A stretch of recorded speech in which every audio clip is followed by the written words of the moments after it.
I'd like to call to order the regular business meeting of the Board of Education for Monday, December 9th to order. If I could ask everyone to please stand and recite the Pledge of Allegiance. The flag's right over here. Pledge allegiance to the flag of the United States of America and to the republic for which it stands, one nation, under God, indivisible, with liberty and justice for all. Okay, welcome everybody. Can I have a roll call, please? Stephen Arthur. Here. Jim Batson. Here. Alex Delapoli. Here. Pat Grudy. Here. Karen Lundstedt. Here. Ellen Mauer. Here. Bill Ratzer. Here. Okay, everybody's present. Today's agenda, we will have some student recognition from the list of things. We'll have a lot of student recognition tonight, as well as some staff recognition, so welcome everybody. No real president's report to report on tonight. Reports from our school board reps who are here. Superintendent's report, we will open it up for public comment. Anybody who would like to speak. I will remind you that we would like you to limit your comments to 3 minutes, please. We'll approve the consent vote agenda, which was reviewed earlier this evening in committee. Updates from program and personnel and facilities and finance. Is there a property committee update, or are we all set? We're all set. Okay. CEDO? Yep. Okay. Illinois Association of School Boards? Nothing. Okay. And then we will convene an executive session this evening to discuss litigation and collective bargaining. All right? All right, so let's start with our education presentation, student recognition. Dr. Fleming? This evening, we have a prestigious group of students and staff that we would like to recognize, and we're going to start with our Illinois Theater Fest, and Dr. Scott and Dr. Swick. We'll start with you. Thanks. First thing we just want to say is the theater weekend, the all-state weekend that the kids get to do in January is just a wonderful weekend. And we are just so happy that they have been selected and get to go. I actually got to go down there when our all-state play was down there and got to see all the workshops. And we just thank the board for giving the theater kids the opportunity to go to that all-state workshop festival. So at this time, if the Vernon Hills, 3 Vernon Hills kids could come forward. The person who's going to be all-state for our play as a cast member is Doug Millar right here. Congratulations, Doug, on that eye recognition. And then we also have Alex Nelson, who is on the all-state play as far as for the crew. So this is Alex Nelson, and Scott Kinnear is also all-state as a crew member. So these are the 3 Vernon Hills all-state kids, and we're just very proud of the work that they put in at Vernon Hills and hope for them to have a great all-state play in January. So congratulations, all 3 of you, okay?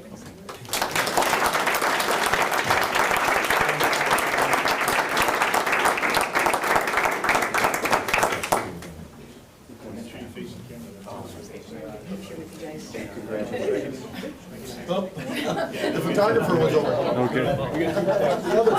That's all right.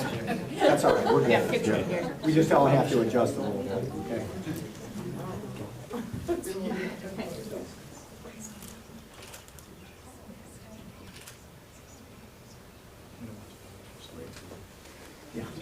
Congratulations, you guys. We also have Drew Russell here, who is our Fine Arts Department Chair that worked with the nomination of these kids. So congratulations, Drew. One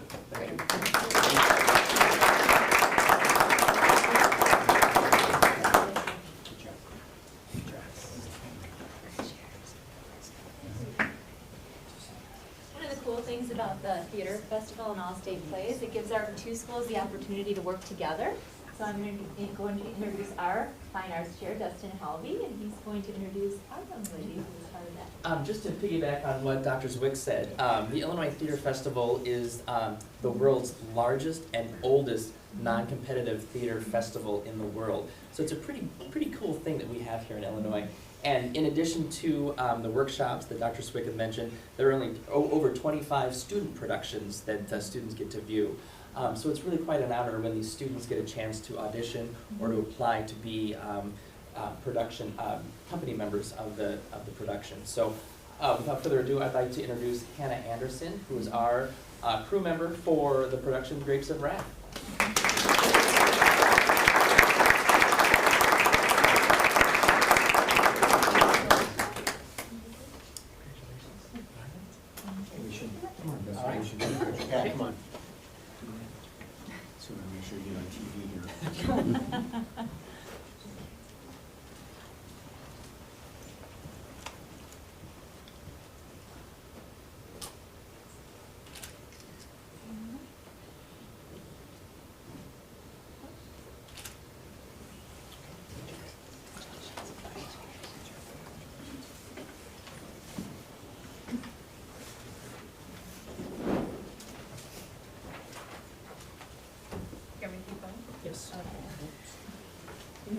going to introduce our girls swim coach, Mr. Eric Rogers, and he has some young ladies to introduce, state contenders in swimming. And I just want to say one thing about our swim team. As you know, we have a great swim program at both schools. And as they come to my office in preparation for the state meet, I see more and more girls each year, which is a really exciting thing for me and for the school. So go ahead and introduce them. All right, the four girls tonight who are on our medley relay, Meredith Robbins, come on up, Macy Neubauer, Stacy Hirschenbach, and Sophia Lax. Come on.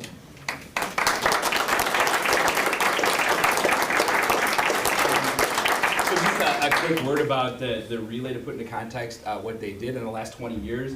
On the girls' side, we've only ever had 3 relays make it. It's all state. This year, they managed to win the conference championship. They won the sectional championship. They broke the school record by 2.5 seconds. They broke the Libertyville pool record by 2.5 seconds. And they broke the conference record by 1 second. So all in all, pretty amazing set of accomplishments. They're awesome. Congratulations, Dan.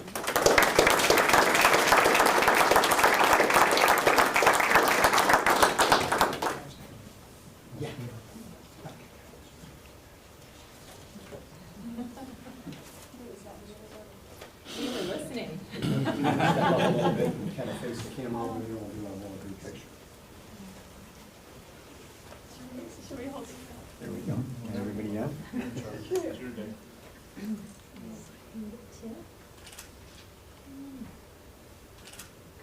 Okay.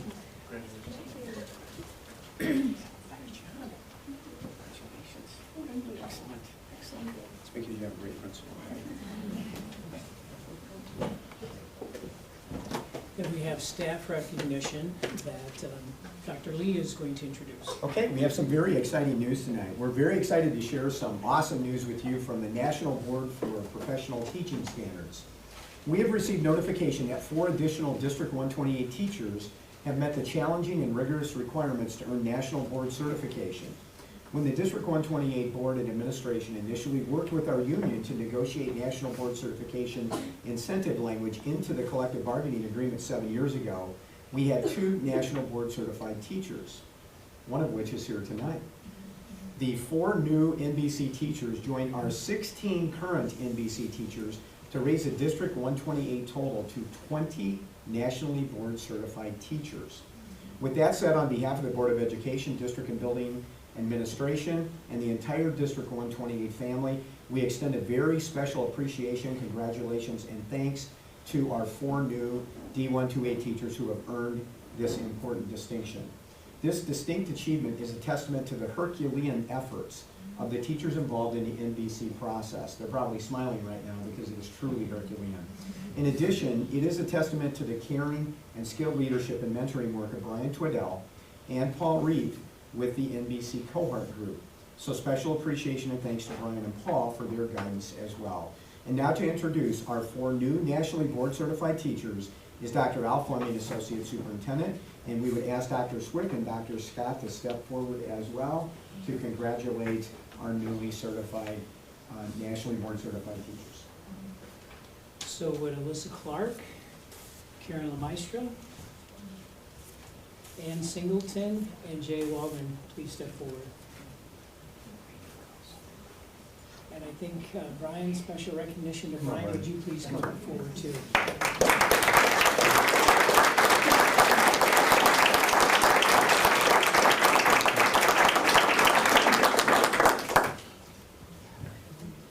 So let's rotate a little bit. Do a little picture.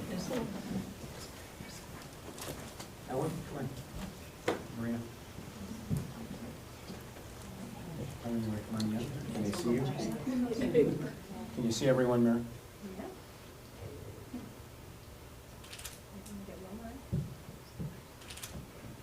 Great. Congratulations.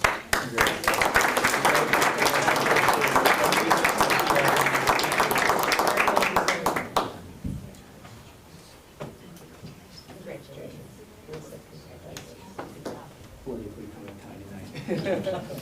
As well.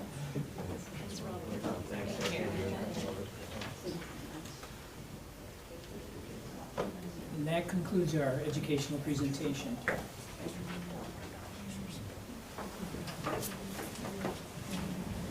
So you're all We'd love to have you stay, but you're all welcome to go if you'd like to leave.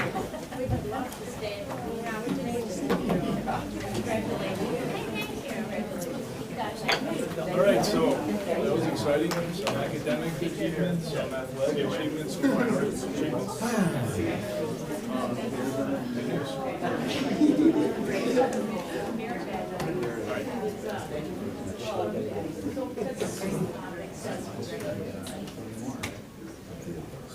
All right.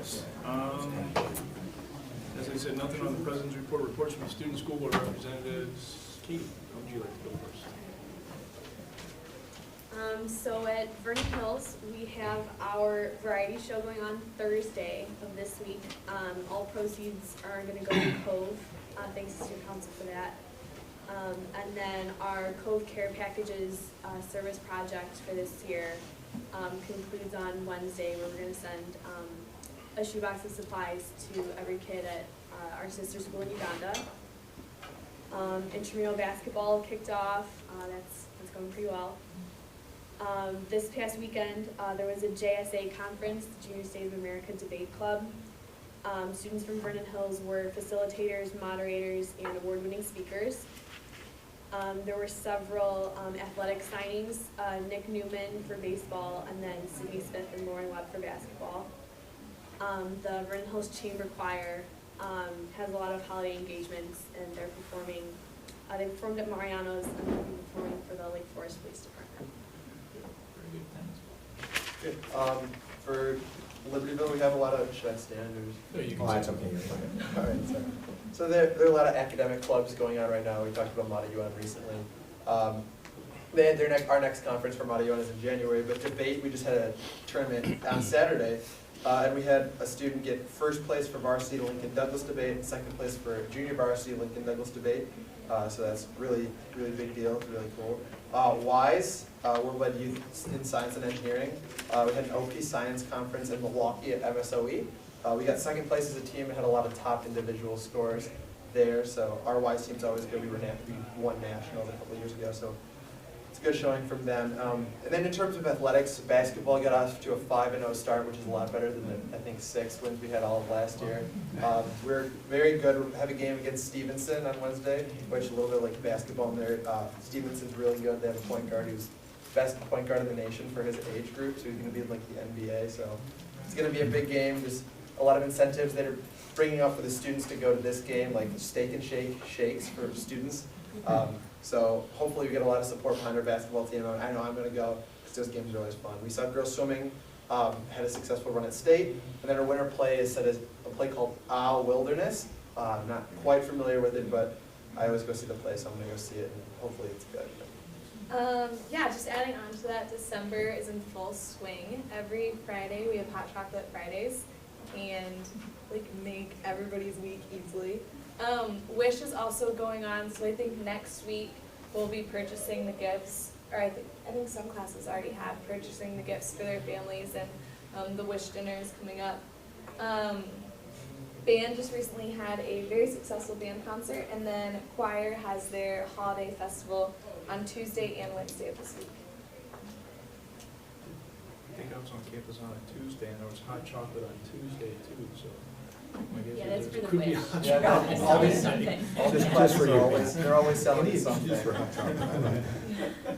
All right, good, thanks very much for the update. Superintendent's report. Okay, believe it or not, we have more good news. The District 128 Foundation for Learning awarded 15 innovation grants to LHS and VHHS teachers on November 20th. This year's recipients received $25,188.66 in funding for projects that will enhance and enrich student learning at LHS and VHHS. This latest round of grant winners brings the total amount of money given by the foundation since 2008 to $101,387. So thank you so much to the foundation and for our teachers that continue to apply for our foundation grants. District 128 has been named to the College Board's 4th Annual Advanced Placement District Honor Roll. D128 was one of only 477 school districts in the entire United States and Canada to receive this honor. This is D128's third consecutive appearance on the AP District Honor Roll, which recognizes efforts to open AP classrooms to a significantly broader pool of students while maintaining or improving the percentage of students earning scores of 3 or higher. LHS student artists Kate Jarecki and Dom Brunko placed in the University of Massachusetts Dartmouth's first annual Virtual Art Invitational. Kate received second place for her floss vessel, and Dom received a third place for her topographical ring. The LHS and VHHS WISE teams had amazing performances at the November 26th OP Science Competition held at the Milwaukee School of Engineering. The VHHS team finished first out of 17 teams. Over 130 students competed, and individual honors were awarded to Michaela Kuhn-Varanen in biology and overall top 15 score, Justin Song, general science and overall top 15 score, Victoria Steigerwald in biology, chemistry and overall top 15 score, Justin Yim in biology, chemistry and overall top 15 score, and Eric Zhang, overall top 15 score. LHS finished second in the competition. Individual honors were awarded to Brent Kao in physics, Becky Ratzer in physics, Jack Bomruck in physics and overall top 15 score, Heather Lagan in chemistry and overall top 15 score, Ankur Rastogi in chemistry, general science and overall top 15 score, and Tim Lee in chemistry, physics, and overall top 15 score. Brian LeMay, a freshman at LHS and co-captain of the men's Thundercats fencing team, won the bronze medal at the Junior Olympic qualifiers held at Northwestern University. As a top place finisher, Brian earned the right to compete in the Fencing Junior Olympics to be held in Portland, Oregon on February 14th through the 17th in 2014. 34 members of the VHHS Junior State of America Club were among the 375 students from 25 schools in Illinois, Indiana, Michigan, and Wisconsin who participated in the recent Midwest Conference held in Madison, Wisconsin, December 6th through the 8th. Club President Misha Bogdanov did a fantastic job as the director of debate for the conference. Junior Shubham Patel won 2 Best Speaker Awards, and Junior Vahab Shastri won a Best Moderator Award. So congratulations to all the students for their continued outstanding achievements. The board will note that they have 2 FOIA requests in their packet tonight. And Dr. Grudy, that concludes the superintendent's report. Okay, thank you. At this time, anybody from the public who would like to speak? Okay. Just name and which community you live in, and speak up for the camera to make sure that they can. I've got a written statement which I'll present to each one of you. Sure. Okay. But my name is Craig Armenter. It was not an easy task for me to put this together and come tonight, but I feel that in the best interest of my fellow retired people that work in this staff in this district, that I need to speak for them as well. First of all, I'd like to congratulate all of the administration, support staff, teachers, and board for continuing to provide the students that reside within the district an outstanding education. When the decision was made to add another high school to the district and to retire the Brainerd building from classroom use, the goal was and continues to be to maintain 2 quality high schools. The awards in athletics, fine arts, science, and math, and the overall academic performance are the fruits of the combined efforts of the employees of the district. The parents have taken active interest in their children's education, and of course, the outstanding young people who occupy both of our campuses. For those of you who don't know me, my name is Craig R. Hunter, and I'm a lifelong resident of Libertyville and a product of the Libertyville Public School Systems. I graduated from LHS in 1966, not ever dreaming that in 1971, I would be fortunate enough to return to LHS as a teacher and a coach. From 1971 until my retirement from the classroom in 2004, I've been blessed to be a part of the District 128 family. And today I'm still employed as the JV boys and girls tennis coach at LHS. The purpose of my attendance tonight is to bring to the attention of this board my concerns over the way in which the district notified the staff in regards to the class action lawsuit involving the Gallagher Insurance Brokerage antitrust litigation. I first became aware of this lawsuit in June of 2012, after settlement checks started showing up to several past and present employees of the district. Colleagues of mine asked if I had received a check, and I had no idea what they were talking about, so I began making phone calls and investigating the circumstances surrounding this lawsuit. The result of this investigation led me to seek answers from the district office. On June 24, 2012, around 3:30 p.m., I entered the district office and asked if there was someone who could explain the issuance of the insurance checks to some and not others. Dr. Lee was available and he took the time to catch me up on the history of the lawsuit. He explained that in 2007, the district had been notified of this impending lawsuit and they had responded by placing signs in the copy rooms of both buildings, and it was up to the individuals to file for compensation. When I asked Dr. Lee how the retirees were informed, his response was that the school's lawyers said the placing the signs was appropriate and satisfied the order of the court. Although the suit was settled, sometimes in these cases there is a secondary pool of unclaimed dollars. So before leaving, Dr. Lee walked me down to the business office to get information from Yasmin on how to contact Gallagher directly to ask about the status.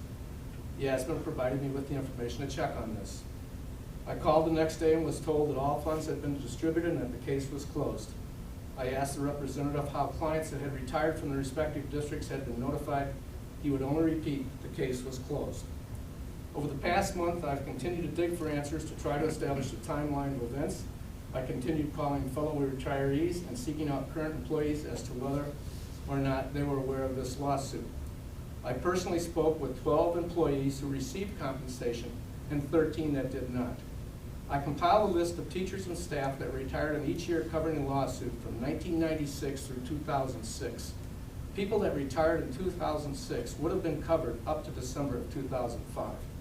I have no way of knowing how many of these people had a PPO or if they're on their spouse's policy and therefore not part of the Gallagher benefit package. But I have identified 44 retired teachers, which include 1 superintendent, 2 principals, and 2 deans. I found 20 retired support staff, which include librarians, secretaries, cafeteria staff, and a school nurse. I know of only 2 people who retired prior to 2006 that received compensation. And those individuals had the good fortune of being alerted by a friend who was a former LHS teacher / union representative to fill out the forms. Originally, this person went to the White House, which was the former administrative office, and inquired about the suit after reading about it on the Gallagher website. She was told by Yasmin not to bother filling out the forms because it wouldn't come to anything. She ignored the advice and started calling people with approximately 24 hours until the deadline for filing. I was made aware of this situation on December 4th, 2013. I am including in this letter a copy of what I believe might have been posted in the workrooms of both buildings titled Exhibit H to inform the staff of the impending lawsuit. Even though I have no proof they were actually posted, I still do not know when or where this was posted and who was responsible for putting it up and who gave the posting instructions. I'm also including a copy of the email that was sent to all employees on June 12, 2012 at 3:53 p.m. from Mary Todori. This email was sent out after some people started questioning the distribution of checks. I am deeply troubled that this emailed method of communicating to the staff was not done in 2007 when the district was first informed of this litigation. On November 26, 2013, I called the district offices of Stevenson High School and was informed that their entire staff received a mass email in 2007 informing them of the impending litigation. And I specifically asked how they contacted retirees, as was told that the same email was sent to all retirees as long as they were in their system and had not chosen to be taken off their staying connected list. Late on the same day, I returned to the District 128 office and filled out a Freedom of Information form requesting any record showing payments to the district in regards to the Gallagher lawsuit. Within a couple of days, I received a response, and I have included a copy of that response. As a result of this litigation, District 128 received a check in the amount of $82,136.63 as its share of the cost of the employee benefits package. I don't begrudge the district its share of the settlement, as is well deserved.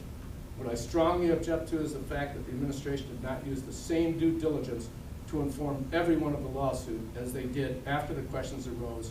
For example, sign postings versus email. Then everyone would have had the opportunity for compensation.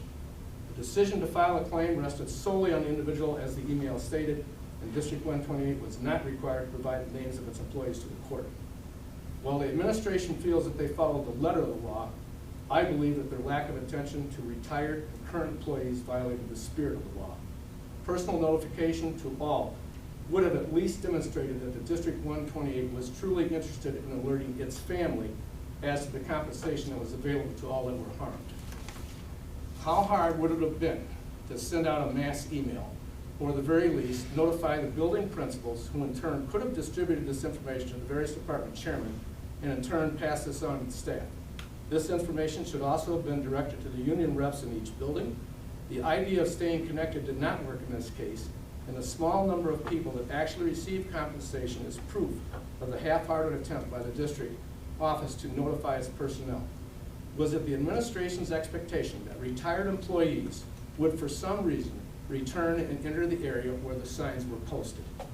Perhaps the most ironic example of how uninformed the retired personnel were in this situation is the fact that there was a former department chairman who was also a member of this very Board of Education that received no notification of this matter until after it was settled.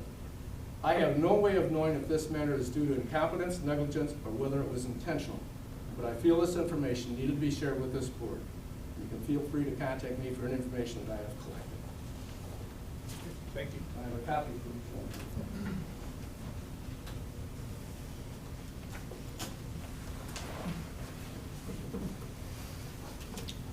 I'll just make one comment while Appreciate your time. Craig's is passing the letter out.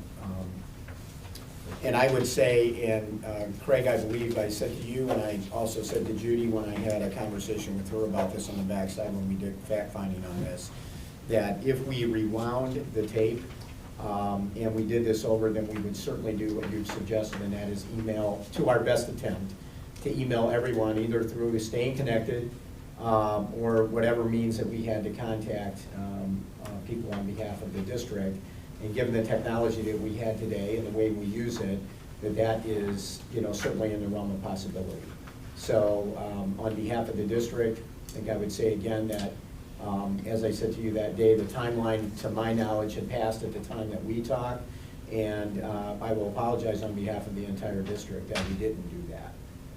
I'm sure that with any of the individual retirees that I've come, I know some of the other staff has also talked with them as well. And if we could redo that, we would certainly send out the email, because I agree with you, I think that's the right thing to do. So can I ask one question? Sure. I guess my question is, and I'm not looking for an answer tonight, but I mean, how do we, I don't know, memorialize doesn't seem like the right line here, but how do we make sure that the essence of this is captured such that when none of us are here, we still remember and know to follow that up? Is there anything that can be done? I mean, I don't think we proceduralize it, because I don't think there's a procedure to govern that, but is there anything we can do? Because again, I can imagine the day, maybe it's not, the next generation, it's the generation after that. Exactly. I mean, I think this idea of broader communication on these topics is one we probably need to address and just say, hey, here's our plan going forward, so that when none of us are here, we still remember to do these things. If that makes any sense. Yeah, Let's just, I think it we'll does. table it. Pass it Let's on. come back to Yeah. that and even think about whether there's anything we can do to sort of leave a legacy that gets carried on, right? Is that how- I didn't come tonight seeking any. No, that's okay. Oh, sure. Or anything of that nature, but just to maybe alert, I don't think the matter is done. I think there's still a possible litigation that might be on the table. And I know that there are several people that are still working in both buildings that are not retired, that felt that they were slighted as well. The signs were posted and they couldn't see it. That was theirs, but as a retiree, there was absolutely no way of knowing. And just so you know, the dollar amount was significant. In my case, it would have been close to $4,000. Okay, so again, we'll just hope for further discussion at some point of this topic of communication and what we believe our role is. Okay. All right. Consent vote agenda. Okay, we reviewed this earlier. If I could ask for a motion to approve the consent vote agenda as listed, please. So moved. Second. Any discussion? Roll call, please. Arthur? Aye. Batson? Aye. Delli Polly? Aye. Grudy? Aye. Lundstedt? Aye. Mauer? Aye. Ratzer? Aye. All right, motion carries. Program and Personnel Committee, Chairperson Mauer. Okay, we first have Board Policy 6300, graduation requirements. This is the second reading, so we're looking for a motion to accept it as is. So moved. Second. Any discussion? Roll call. Batson. Aye. Jelly Polly. Aye. Grudy. Aye. Lundstedt. Aye. Mauer. Aye. Ratzer. Aye. Arthur. Aye. Okay, then we have a section of board policies for a first reading, no motion needed. First is Board Policy 360, Administrative Responsibility of the Building Principal. This has been amended to require assistant principals to be evaluated in the same manner as principals.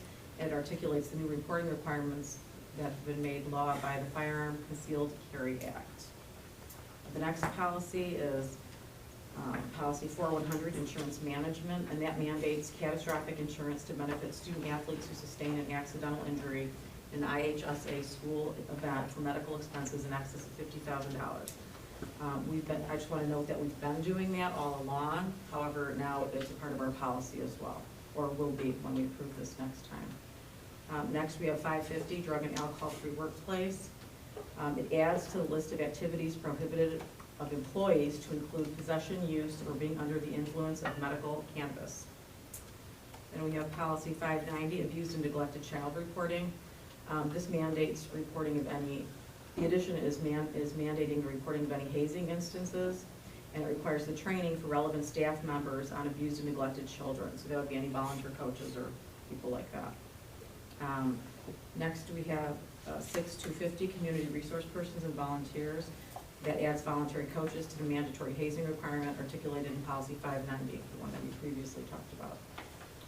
Next, we move to 7185, Teen Dating Violence Prohibited. That's a new policy. It requires all school boards to have a policy on this topic, as well as training for relevant staff members, so that if staff members become aware of a situation in which there was violence in a teen dating situation, they would be required to report that as well. And then Section 8, Policy 830, Visitors to and Conduct on School Property. The change to this policy prohibits weapons and medical cannabis on school property, including parking areas. So those are the changes. Any questions on all of those? Quite a few. Okay, then the next part of the agenda has to do with physical education waivers. It says rationale on existing board policy 6310, and that is credit for alternative courses and programs and course substitution, I believe. And that is, why do we have that? I believe this is talking about the policy in which we have 6 listed areas in which students can opt out of their PE requirement because they're in an IHSA sport or a club or something to that effect. The reason we have that is not because we're trying to test the physical fitness of people. We are trying to give them a chance to do some homework or to opt out of that PE course during the time of their season, and just during the time of that season only. It's not a full year exemption. So I believe that's the rationale for having that existing policy. Anyone have anything to add to that I maybe missed? Okay, then we'll move to Board Policy 6310, and that's giving credit for alternative courses and programs. This is a first reading, and we're changing that same policy that we just talked about to include a 6th category, and that is allowing for adaptations and modifications to PE courses when it's required in a student's IEP for our special needs students who have these individualized education programs. So this would be the first reading. Are there any questions on that? Okay. Then we'll move to educational tour requests. Ellen, one question. Al, we've got an asterisk on the agenda. Oh, what do we have to do for that? Yeah. It's a first reading, so usually we don't vote on it, right? We have an asterisk on the agenda. Do we need to? Oh, Al stepped out. Well, we can come back to that if I go to the next one. Yes, yes, let's do that. It's a first reading, so I'm not sure, I mean, we have to have 2 readings, I believe. There may be a timeline on there may it, be that a timeline first for when we do reading, first so reading. I just want to make sure. So yes, we can go back to that, Ellen. Okay, so then we'll come back to that then. Okay, so then Section D, we would like to approve the educational tour request to send the Vernon Hills High School varsity softball to Lexington, Kentucky in March. So moved. Second. Okay, second. Any discussion? Roll call, please. Jelly Polly. Aye. Grudy. Aye. Lundstedt. Aye. Mauer. Aye. Ratzer. Aye. Arthur. Aye. Batson. Aye. Okay, then we'll just come back to that. When Dr. Fleming gets back, I'll just ask him if we need to Yes, get back to that. yes, that'd be Otherwise, fine. we can just move on to facilities and finance. Okay, and good plan. with the report. Okay, Okay. you're up. For the Facilities and Finance Committee, we have 3 items here. The first is an approval for HVAC, emergency HVAC repairs.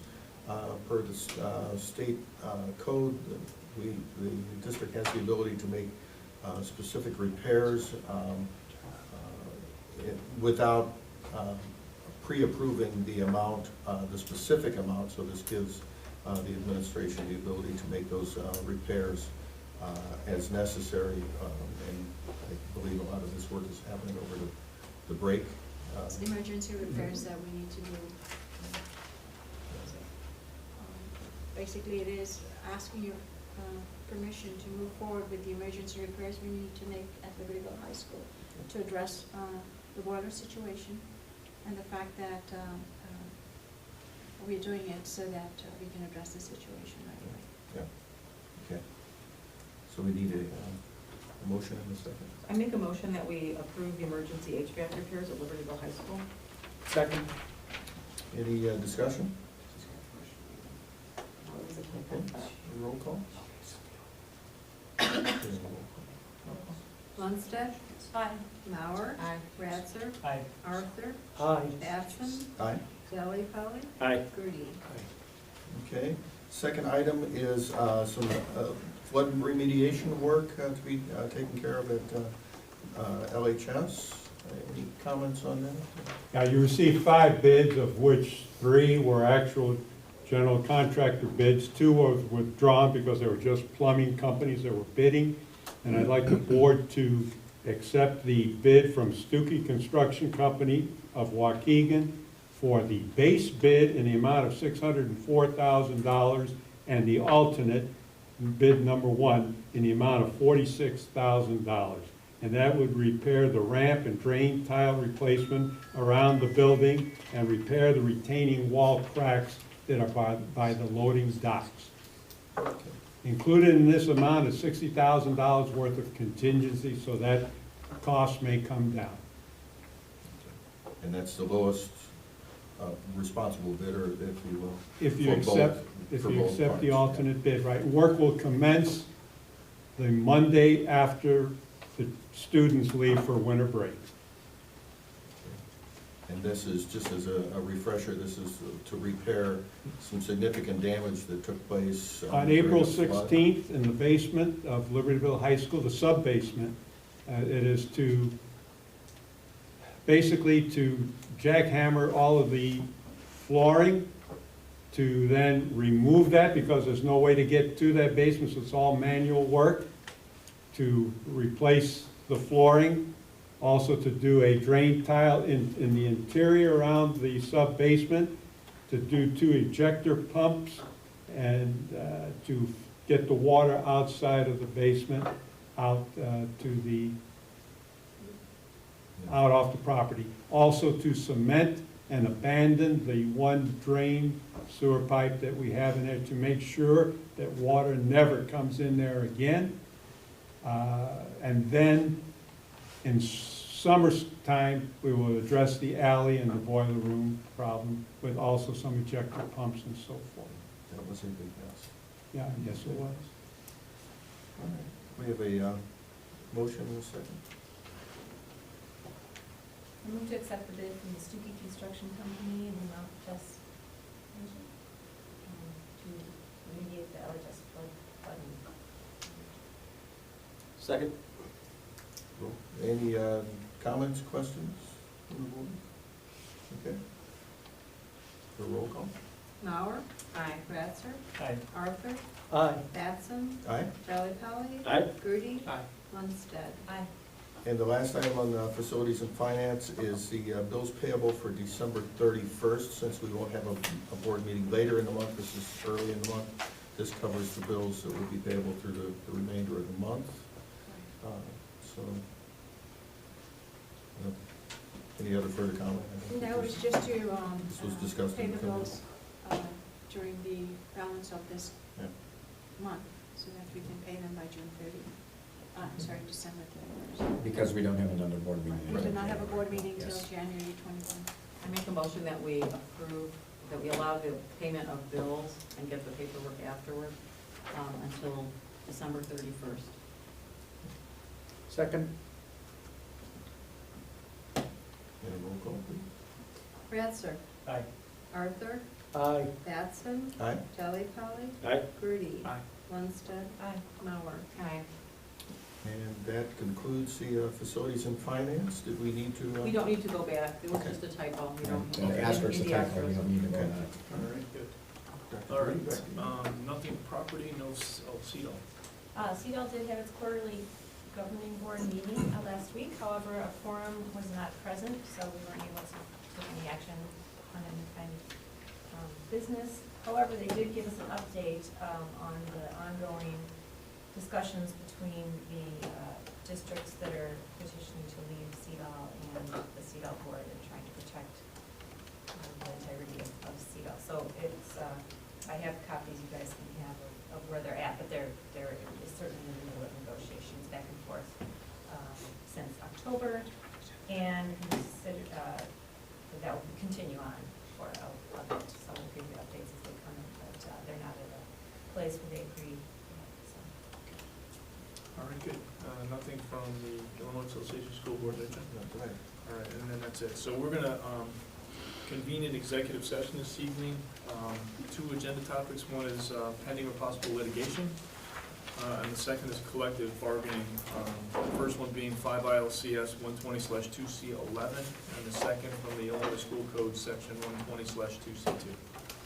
Okay, so if I, And we will be likely voting on something after. all right, so we will be taking action on the first topic, I believe. Yes, correct. All right, okay. If I could ask for a motion to convene executive session. I make a motion that we go into executive session for reasons listed. Second. Roll call, please. Arthur. Aye. Batson. Aye. Delli Polly. Aye. Grudy. Aye. Lundstedt. Mauer. Aye. Ratzer. Aye. Okay, thanks, everybody. We will be back. I ask for a motion to reconvene an open session, please. So moved. Second. All right, roll call. Any roll call vote? Arthur. Aye. Batson. Aye. Delli Polly. Aye. Grudy. Aye. Lundstedt. Aye.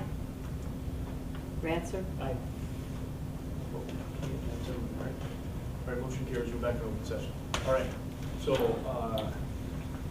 I'd ask for a motion. Okay.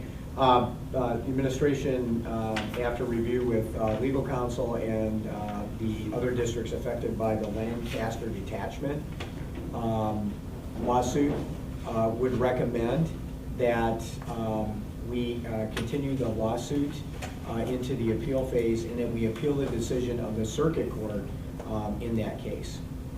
And I'm looking for board approval to authorize our counsel to do that. Okay, so a motion to authorize council to proceed with the appeal process. Yes, on the Lancaster detachment. Is there a motion? So moved. Second? Second. Any discussion? All right, roll call, please. Batson. Aye. Delli Polly. Aye. Grudy. Aye. Lundstedt. Ratzer. Aye. Arthur. Aye. Okay, motion carries. Anything else? Motion to adjourn? So moved. All in favor? Aye. Thanks. Good night, everybody.